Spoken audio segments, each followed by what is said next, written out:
If you want free Call of Duty points, click the link down in the description, install the app, and start earning yourself some free Call of Duty points today. Yo, what is up guys? It's the Goblin, and welcome back to another Call of Duty Infinite Warfare video. And today's video is going to be another episode of my best class setup series where I go through all the best and most popular guns in the game and give my opinions on the best class setups. This one is the FHR-40. I've talked about this gun before quite a bit, even when I played the game in September at COD XP and when I played the beta, of course. But a lot of things have changed since the beta. A lot of things that we thought were good in the game aren't really good, and my class setup and my opinion on this gun has really changed, and that's what I'm going to be talking about and giving you guys an updated class setup for this gun, the FHR40.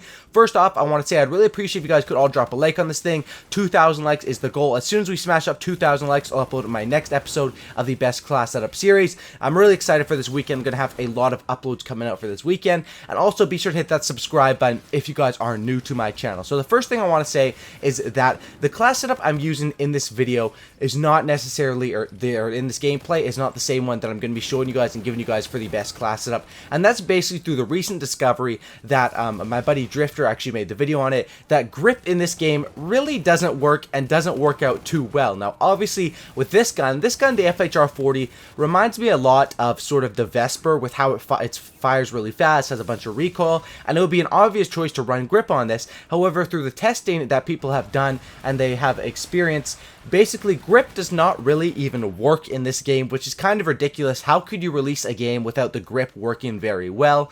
And that's why I've changed this sort of class setup up. In this gameplay, I was running grip when I thought grip worked well, but then through watching people's gameplays and tests of it, it seems that grip really doesn't make that much of a difference, and I've customized my class setup completely to go with that. And honestly, that kind of does help this class setup because you're not wasting a attachment on grip, and you can use it somewhere else, which sort of strengthens this class setup, and I'll show you guys the class setup and talk about it in a second here. But first, let me talk about the gun. The FHR40, this gun was, I thought, one of the best guns of the game when I first played the game, and through the beta, this is definitely one of the best SMGs in the game. This game has a lot of good guns, so that's why it's sort of unfair to classify one as the best SMG or the best assault rifle. In my opinion, the raw LMG, because of how you can run it and run it at full speed, is still the best gun in the game. Like, it's absolutely insanely good, but this gun is a very good SMG and will absolutely melt people up at close range. I already have gold camo for this gun. This is my first gun I got gold camo for the SMGs.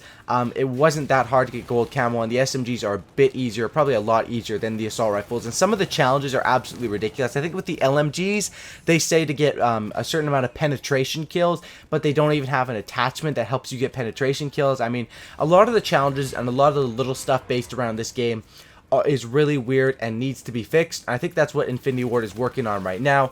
Obviously, they're going to fix the grip so it works better. They're going to add combat record, leaderboards, all that sort of stuff that I made in my update video a few days ago. But let's talk about right now this class setup for the FHR40. This gun is a very good SMG. It's very good up close range, but at medium to long range, you really have no chance at killing people. And that's something that I just want to warn you guys. Do not use this gun and expect to hit people at anything other than super duper close range. This is a close range SMG. This one, you should compare it to the Vesper. Even though it looks like the Weevil, it does play like the Vesper because it's only up close. And I'll throw the class up on the screen right now, and let's talk about it. So as far as my attachments, like I said, with grip not being the strongest, the attachments that I run here are quick draw, silencer, and extended mags. Now, silencer I find is really good on SMGs. You get up close in their face. The main deterrent of silencer is that it reduces your range, right? But on a gun where I'm not going to be killing people at range at all because the gun literally sucks at range, I'm going to run silencer on it because I don't really care about range. I care about how good the gun is up close. That's why I'm running silencer. Quick draw, obviously self-explanatory, aim down sights faster, get those kills faster, and extended mags are just to add something so I don't have to reload as fast. I don't have to use dexterity if I have extended mags, and this is basically how I've changed the class setup since knowing about that this grip doesn't really work. Now my first perk is going to be Ghost. I don't run dexterity because I don't really need dexterity for the simple fact that I have extended mags. I have 56 bullets in one magazine, I believe it is, or it might even be more than that, and that's basically why. The reload time is also fairly fairly fast, so it's not a big deal to not have dexterity. I run Ghost on this thing with the silencer, keeps it stealthy because you need to be stealthy to get up to close to the enemies and get those close range kills. It's just a fact, you really do need to be stealthy to get close to the enemies, and then once you use a silencer and Ghost, once you get in the enemy spawn, you can still do quite a bit of work with that. Now, as far as my second perk, I fall off the map a lot in this gameplay. I'm just realizing that now. I drop a really good score. I think it's 70 kills to 20 deaths or something like that, but I do fall off the map a few times, which is kind of funny. I really do like this map, Skydock. But as far as my second perks, those will remain the same.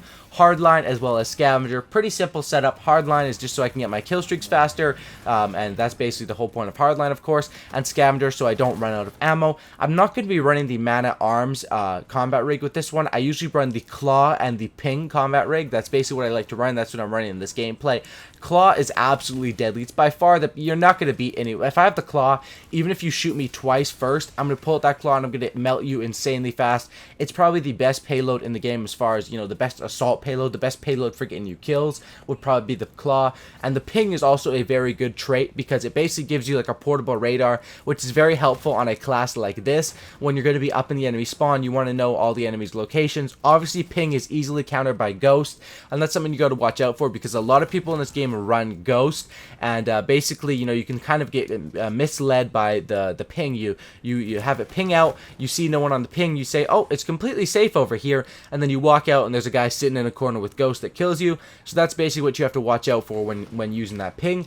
And then as far as my third attachment, or my third perk actually, excuse me, I'm running Pinpoint. The reason is Marksman is a very good one, probably my favorite third perk, but what's the point in running Marksman on a gun you're not going to use at range at all? This whole class setup is built off of being good at close range, and that's why Pinpoint is going to be good on this class setup. Basically what Pinpoint does is it will allow you to, when enemies are going to be shooting at you, they're going to light up orange, and when you're shooting at enemies, they're going to light up orange as well. And basically the whole point of using Pinpoint on this class setup is so you will know, you know, it's easy to turn on people up close. When you get those ghost kids sitting in a corner, stuff like that, they will start to glow orange, and you'll be able to adapt to that and be able to, you know, get those kills. Pinpoint just helps you to stay on target and to know exactly where your attention and focus should be used, and that's basically why this class setup, in my opinion, is my favorite. Now, it is different than the one I'm using in this gameplay. That's because this gameplay I got probably, you know, pretty early. I think this was on my first prestige or on no prestige when I got this gameplay, and now I'm almost third prestige in this game. I've really been enjoying Infinite Warfare. I have been playing Modern Warfare Remastered a bit as well, but most of my, you know, focus has been on Infinite Warfare. As far as Modern Warfare Remastered class setups, people are asking a lot about that. I think I'm going to do a few class setups on like the best guns in that game, but as far as a complete guide, that's not going to happen because, let's be honest, that game, you can't really do much with the class setups. It's basically the same 3 perks every single class, while in Infinite Warfare, you have, what do you have, like 18 perks or even more than that. Maybe it might be like 20 something perks to choose from, as well as multiple attachments, multiple guns, multiple combat rigs. There's just so much more customizable options, and that's obviously because Call of Duty 4, which is Modern Warfare Remastered, came out in 2009. There wasn't the same sort of customizable, I mean, you can't even customize the kill streaks in that game, and that's why a lot of people love Call of Duty 4. Basically for the fact that, you know, it's that classic gun-on-gun Call of Duty action. I do like Call of Duty 4. I think it's a fun game. I wish they sped it up a little bit. I find like the aiming down sights in that game is really slow. It seems like it's even slower than the original COD 4, and I did play the original COD 4 quite a bit. I even played it like a week ago to get ready for this game. I was playing a crap load out of it, but my favorite guns in that game are obviously M16, MP5, P90. Those are the fun guns, and the M4 also is very, very good. So if you're playing Modern Warfare Remastered, those are some guns you should be focusing on leveling up. I think some news came out today. There's actually like a Dark Matter camo in Call of Duty 4. It's like a glowing green one. I don't think people are uploading it because they're getting copyright strikes on it, but that is some pretty good news. Now the question is, in Infinite Warfare, what's kind of messed up or even screwed up is that the game showed in private match all of their rare camos. They don't show it anymore, but before the game came out and a lot of people had the footage, they showed footage of Black Sky, Gold, Diamond, Solar Camo. All that was available in private match, and that completely ruined the surprise. And what I think they're doing now is I think they took them out and they're working on Black Sky Camo. They're customizing it and making Black Sky Camo to look absolutely fantastic, so that when people do unlock Black Sky Camo, it's going to look a lot better than it did at first. And I really hope that's what they're doing. I hope it's sort of a bait and switch sort of troll from them, because if the Black Sky Camo looks exactly how it looked before, it's really not worth going for. That's just my opinion on it. It was really trash, and I remember with Dark Matter Camo they changed it. This gun absolutely melts. You can see me in this gameplay going absolutely ham in their spawn using this gun, and it just destroys people at close range. So hopefully you guys did enjoy this video. Please drop a like on this thing, guys. 2,000 likes is the goal. As soon as we smash that, have another video up for you guys. Also, be sure to subscribe to my channel. A lot of Infinite Warfare, a lot of Modern Warfare Remastered videos coming out this weekend and throughout the whole year on my channel. Thanks for watching. Subscribe for Cookie and Don't Lookie, and I'm out. Peace.